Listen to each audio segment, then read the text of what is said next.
Okay, next one is from Drake. Drake! Will you be getting the Uncharted 3 Collector's Edition? Fuck yes, I hope so. That thing looks sick. Have you seen the video? Nolan North was like, check this out and do this. And that was actually a cool unveiling for the Collector's Edition. So I'm hoping it'll be available here in Canada. And BL Hope, my friend who works at Electronics Boutique. It's GameStop, I guess, the Canadian version. They'll hook me up as well again. And I'm just pumped for it. If I like the game, I'm totally willing to shell out for a collector's edition. I mean, look at what I did for the BioShock 2. You know, I paid $110, and then like a couple months later, I have people saying, "I paid $20 for it." Well, obviously, jeez. I take pride in the fact that I paid more for it because I'm willing to put my cash towards something that has extra perks for it. You get what you pay for, in my opinion. I love getting a deal as much as anyone else, but I love going to say, okay, what's the price? $110. Okay, will you take 90? Okay, 110. Because I want it. It's worth the money to me. You know, and if it's like, oh, if it's under this, it's not worth it. If it's not worth it, I wouldn't have bought it at all, for the most part. So, definitely looking forward to it. Definitely. Very excited for it. Alright, Alonzo the Great. How did you like the ending of Resistance 3's story? Ooh, this is a hot button topic. And you see a lot of Resistance fans like, what the fuck? So, spoiler! This is my spoiler sign from now on. Okay. Resistance 3's ending, if I was going to be disappointed about something, it was the ending of the story, because I play these games for the story. That's my entertainment value, aside from, you know, a little bit of the multiplayer. What the fuck? No mention, they did this in Resistance 2 as well. No mention of the angels. They just weren't there anymore. We won't talk about them. They don't exist. They're the main enemies in Resistance 1. Resistance 2, Daedalus. Killed him off forever. No mention of how he was controlling things. Aside from Hale took over his powers and then poof, done. And then now we have this amazing wormhole, and all you have is a couple of Malakov's journals that kind of, like, I want to know more. Not just the whole, wormhole's gone, game over, you win, fuck your wife. Like, what? I want to know how the Resistance is going to bring shit back together. And this is supposed to be kind of like an ending, I suppose. Now, I think, I mean, more than 3 is starting to milk it. Unless you're planning on doing a Final Fantasy. But the thing is, as much as I love Resistance, they don't have the numbers to support a Final Fantasy run. Or a Mega Man run where it just goes on for decades. And I want to know how the rest of the world slowly comes together. I don't want to hear about it on the radio through the credits. I don't. I want to know what the F. What was coming through the wormhole? Apparently it was the pure chimera. I want to know, like, you gotta flesh that out better. You had so many of us on a string, you know, like, oh, what's next? What's next? And it's like, you know, shoot the bad guys, blow up one tower only. There are millions around the world. Why is there one wormhole in North America? Why couldn't they have done it in Russia? Think about it, right? During the Tunguska event, where they took over all of Russia, shut it down, and they started building their armies there. Why didn't you put your tower there? That is where your stronghold is. Hell, if New York was hard enough to get into, and it is a bitch. I'm playing through Superhuman right now, so fuck, you gotta be patient to get through just New York. No, we're not even talking the tower, right? But if it's hard enough there, imagine what Russia would be.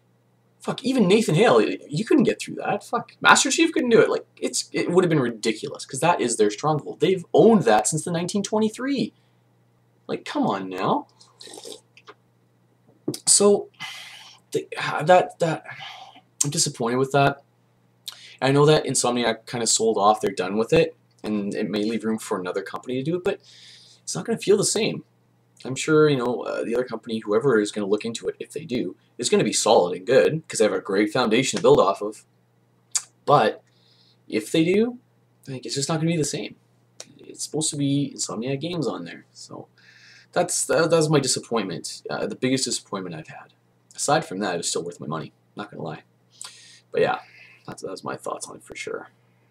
Ending. Okay, so that's what I think. What do we got next? Alright, Halo Noob Killer. Alright, this is yours. I graduated this past June. Okay. I graduated this past June and decided to take this semester off school because I don't know what I want to do. Have you had this issue, and if so, what did you do or how did you choose on how to move on? Well, that's a question I can't say I was expecting. Um, I'm not necessarily a life guru because I haven't lived that long. I'm only 29 years on this earth, I guess. So, but from my experience, what I've been in a situation where I was in that situation. I was like, well, here I am. What do I do? I have this option, this option, this option, and they all suck. Or I have these options, but I don't want to do them. So if you're taking a semester off, enjoy it. You've been working hard the last 12 years to get through high school, so good on you. What I'd recommend is a good, very close mentor to me mentioned, take a look. You have your own crystal ball. You do. You can tell the future.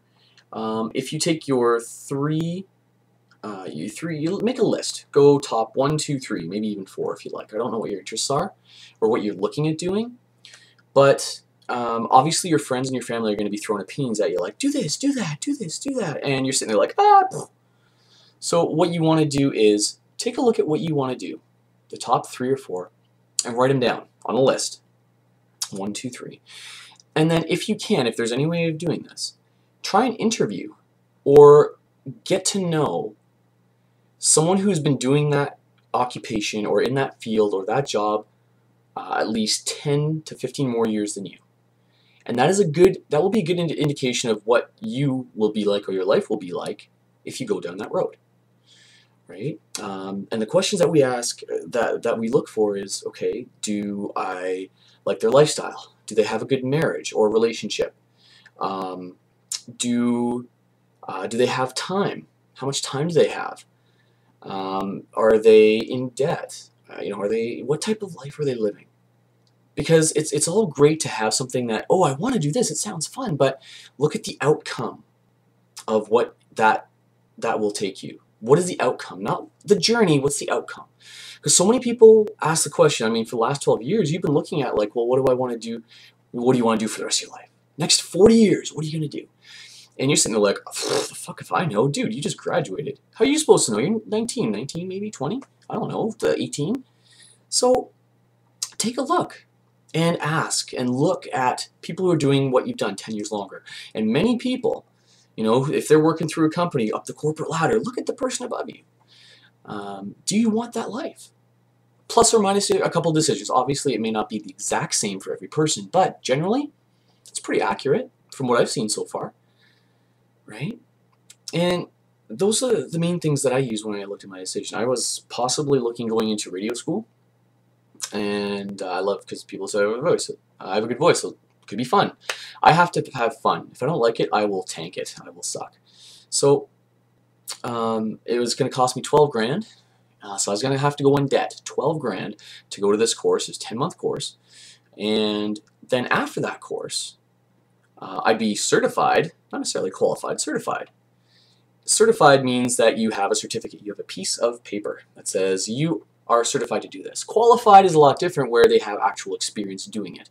So I would have been certified, not necessarily qualified. And to get more qualified, or to do what everyone else has done in that field, I would have had to have found like a radio station in the middle of buttfuck nowhere, more than likely away from Vancouver, and get paid shittier than what I'm getting paid now at my regular job, for a couple of years until I make it into the big scene. Now, maybe it may have been a bit different, but that was generally the path. I was like, that path sucks. Right? Now the outcome would have been what I wanted, but I've already been going through fighting off my debt. I'm debt-free right now. Getting debt-free. To go back into debt, to possibly, after a couple of years living in the middle of the buttfuck nowhere, I'm like, no, I've worked too hard. So I've gone to pursue other options, but you have to ask those types of questions from the top 4. Right? Do I want the life those people are living? Right? And don't mistake money for good. Usually, a lot of times, people have status issues. And what I mean by status is they feel, oh, I'm in this position, I have to have this car, or I have to have this house. you know, and I have to treat my, you know, take my wife for dinner every night. And I find a lot of people who look like they're doing amazing in life, usually they have a nicer car, nicer house, but they're in just as much or worse amount of debt than a guy like me or a guy like you, who, you know, they're not necessarily making six-figure incomes. I've known, you know, a couple of mentors in my life. They're lawyers right now, and when they started out, they had statusitis. They're making, you know, easily, you know, a couple hundred grand a year, but they were still running debt every month, and that's from status because they're not running it that well. So just because if they have a nice house or a nice car, really get to know these people to find out, okay, what drives them, right? And do they have the time that they want with their friends and family? You can make a lot of money out there. A lot of money. I guarantee you, you work hard, you can make a lot of money out there. But are you going to be able to live? There's people I know that send their families on vacation to Hawaii, but they never can go because they're making the money for it. Forgive me for if I come off odd, but I want to spend time with my friends and my family. That means more to me because I can make money anytime I want. Work hard enough, you'll make a ton of money. But I'm never going to get my time back. That's what's more important to me, my time. Because I'm never going to get it back. So make your list, write it down, get to know some of the people who've been doing it longer, see what they think, get their opinions, because that would be qualified to give you information that you need to find out, is this a path I want to travel down? All right, hope that helps. All right. Donut for life. What's your loadouts for Resistance 3 multiplayer? Good question. My loadouts right now, I'm fine with just regular.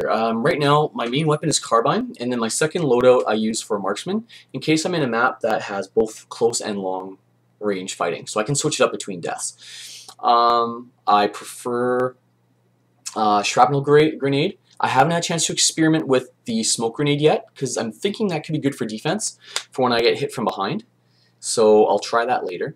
But right now I'm with shrapnel grenade, because I like it's almost instant death kill. Hedgehog isn't that quick. It can, you know, knock someone down 3/4 of their life. So shrapnel grenade. Right now I use bubble shield, I believe, just because as soon as I get hit from the backside, I want to be able to turn around. Now, one of my other things is body armor. As soon as you get to level 20, I'm choosing body armor because that's going to help in any type of one-on-one. Or even if you're getting hit from multiple sides, you're still going to be able to stick out long enough to get that extra kill. And so body armor is huge. What else am I using? I'm trying out the speed burst. Speed burst. I'm trying that out, and so far it's met with decent success sometimes. So we'll see. I'm working on that. What else? I had the Leaper Corpse for some time, just because I didn't have anything better to put there. But then I switched that to body armor, I think. And I'm missing one other one. I can't remember what it is off the top of my head. But that's what I'm running with right now. The skin I'm using is SRPA Hail that I got through being part of the private beta. So I'm enjoying that. Yeah, so that's my loadouts. Feel free to send me details on your loadouts if you like, and then, you know, explain. You can say why it's good or what you like. I think there was a video with Ted Price. He mentioned what his loadout is, and it's actually, he calls it the Bullseye Surprise. And so send it to Insomniac Games too. They can, I think they're going to publish that stuff. So fire that off to them. That was actually pretty cool. And last one for now, I think. Here we are. How do you compare Resistance 3's multiplayer to Resistance 2's? I wouldn't say night and day. I'd say morning and evening, I suppose. I like that the health is perfect, so there's enough room to survive and still have a challenge. To me, I didn't mind losing the weapon wheel to begin with. I never mind. I didn't care, because once I find a weapon I'm good at, I stick with it. You know, I'm good with one or two other weapons I can specialize in, but I'm good with one weapon, and I'll stick with it because it works, and it works very well. So I mean, some of the perks are okay, but I don't like the amount of shields. I really don't. That goes for me as well. I use the bubble shield. It's annoying as fuck. It was fine in Resistance 1 where there was no shield, unless you had an auger. So I love how, I mean, some of the kill streak perks, they were incorporated very well. Auger, I liked having as an option off the start, but the way they incorporate it with 6 kills in, that's fine. The combat armor, that worked very well. And the mutate, that worked very well. I just don't like that you can get a combat shield or invisibility after 3 kill streak. That just seems too easy for me. Not for me, because I mean my KD right now is like only 1.6, I think, and I do death matches only, not TDMs, but just death matches.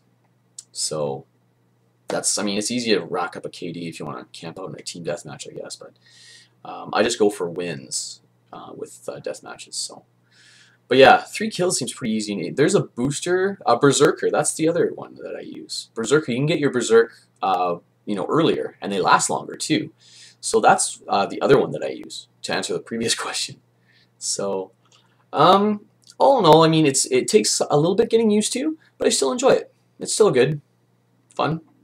I found, I mean, I remember doing better at Resistance 2, but that's also because I played a lot longer, so I could probably go back in there and just go nuts again if I wanted to, as long as there wasn't any Wraith Whores. I love how there's no Wraith. Oh, so happy. I noticed a lot of people, you can tell they were Wraith Whores before because they use the atomizer and they're still trying to jump around corners. Are you kidding me? Fucking get off here, man. That's so fucking stupid. That's a whole different thing. So, I think I enjoy it just as much. I'd like to do better, so I'm getting better at it. I like how they did the levels before, you know, you're private, captain, lieutenant, supreme commander. Now it's just level 60, or then you switch to a remnant. I'm only at level 22 right now, but I liked how they had names before for that. I just miss that feel. That's a cool little touch. All in all, it's good enough. I enjoy it. I'm not going to be going back to Killzone 3, that's for sure. But yeah, I'll be sticking with this, and then go back to Uncharted 2 if I need a little bit of third-person action for now.